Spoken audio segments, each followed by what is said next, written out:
Hello, and welcome to the Bryan and Stratton College Virginia Beach Campus Library online tutorial, Evaluating Information.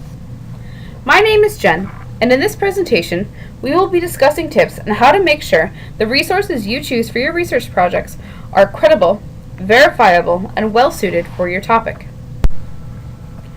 Using good quality resources is important for you as a student. Not only do your instructors want you to use the best there is, but good resources make your paper better. It ensures that you are using accurate information.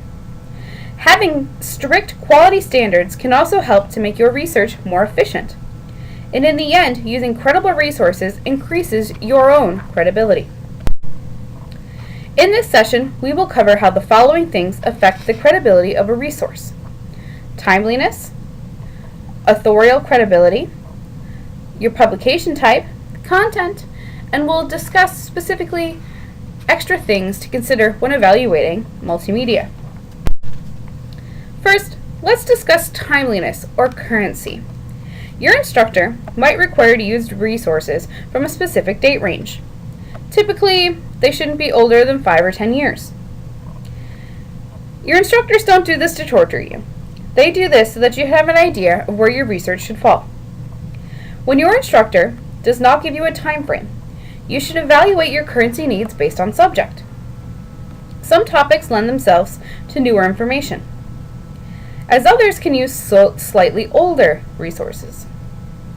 You should decide whether your topic requires up-to-the-minute information or if you can use older resources, or it might be appropriate to use a mixture of current and past. When assessing your needs for timeliness, you should remember that some sources are inherently more current than others. This diagram shows information sources that are typically newest to oldest, left to right. The internet, as we know, can be updated nearly instantaneously. For examples, news sites can give you up-to-the-minute information. Print sources, such as newspapers, are typically published every day. Therefore, the information in them can only be as current as its last issue. The same goes for magazines and trade publications. These can be published weekly or monthly, and therefore the information contained in these publications are typically that old. Scholarly journals publish on a monthly, quarterly, or even less frequent basis. Books and reference sources, on the other hand, can take years to publish. As the publication process is a long endeavor, the information contained in these sources is usually a little bit older, maybe a lot older, than other publication types. Choosing resources that are appropriate is important, and you can use this timeline to determine which spot on this timeline is appropriate for your source. If your topic is a new and frequently discussed item, you'll probably want resources that are represented on the left-hand side of our timeline. If currency is not essential, then you might be able to use resources further right on our timeline. The next item to evaluate is the author's credibility. In many publications, this information will be presented with the item, such as a footnote in an article or on the book jacket of a book. If this information is not provided, you might want to do a quick background search on the author to determine their credibility. When deciding whether the author is credible, there are several things to consider, such as the author's expertise or experience. Ask yourself, does the author have enough experience on the topic to be considered an expert? How long has the author worked in this field? The author's academic background might also factor into your decision.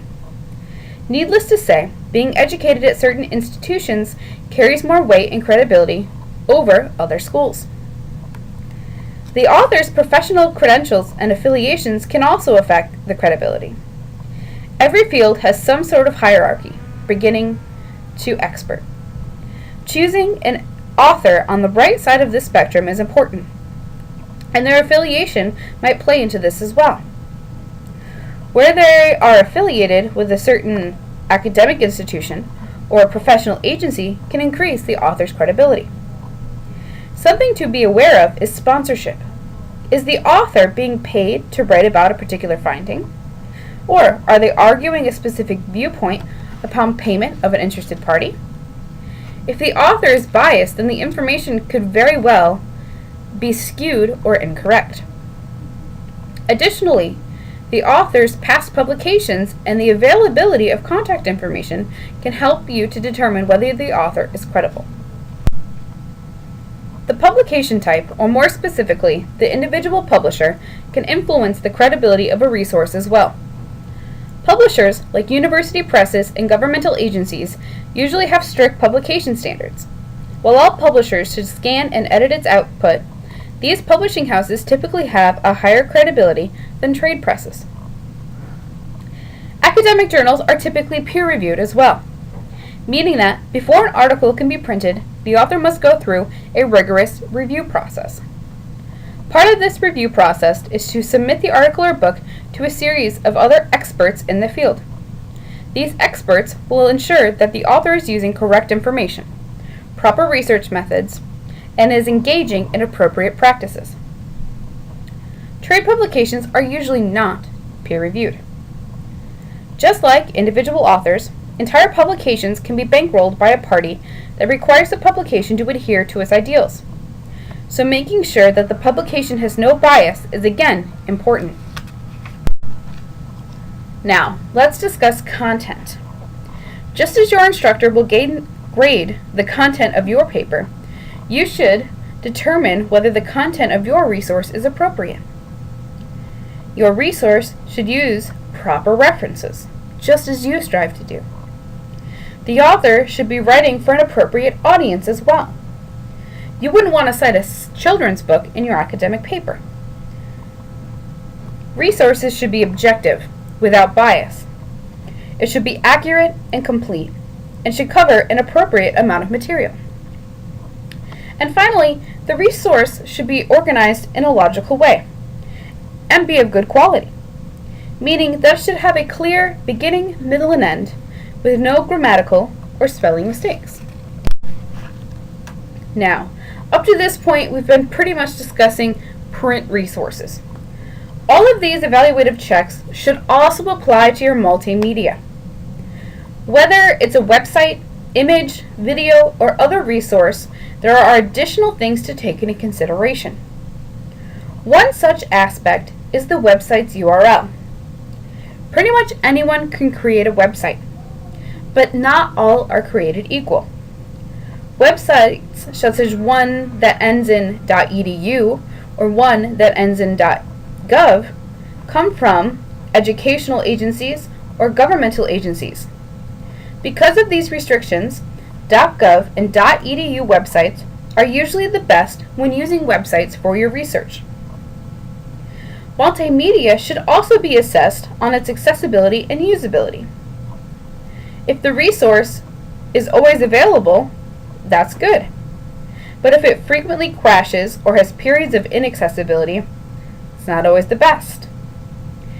Is it easy to use and easy to navigate, or is it poorly designed and difficult to understand? Usage rights is also something to take into consideration. Just because a website or video shows an image, that does not mean that the source that you are consulting has the proper permission to use that image.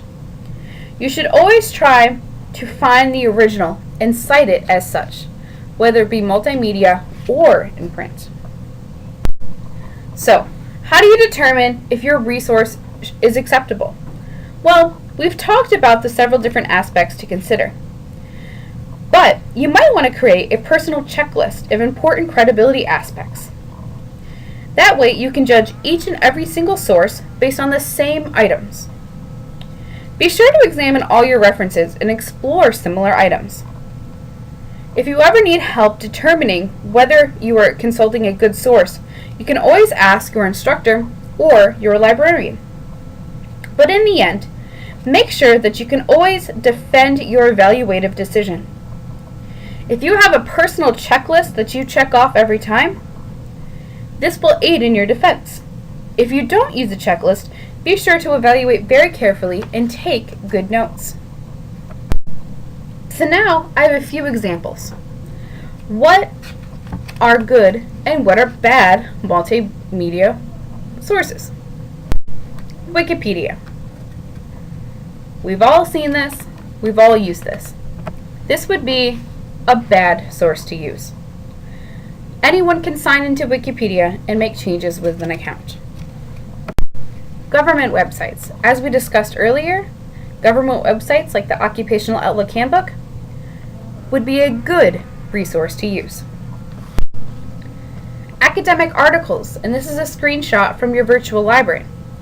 Academic articles are typically peer-reviewed and go through that rigorous review process, and therefore would be a good resource to use. Most .com websites can be created by anybody. They don't necessarily have a review process. So most .com websites would be a bad resource to use. Up-to-date books. Again, this is a screenshot out of your virtual library where I searched for a book. Up-to-date books, excellent resource. .edu websites, as we discussed earlier, must be from an educational institution. Good resource. Not-for-profit organizations. These would come from websites that have a .org at the end. These can be a little confusing. Not-for-profit organizations include American Red Cross, which has good resources. PETA, which, as if you agree or disagree with PETA, they have a very strong viewpoint and their information can be seen as bias, so that may not be the best website for you to use. The Ronald McDonald House Charities .org website usually does good work. You would have to evaluate their website as well. Not-for-profit organizations, not just good or bad, you have to evaluate each individual site. So, to review, you want to use good resources because they make your paper better. It ensures that you have accurate information and it helps you to research more efficiently. And in the end, using credible resources increases your credibility. Thank you for listening to our Evaluating Information tutorial. If you have any questions, please ask your campus librarian. Thank you again for listening.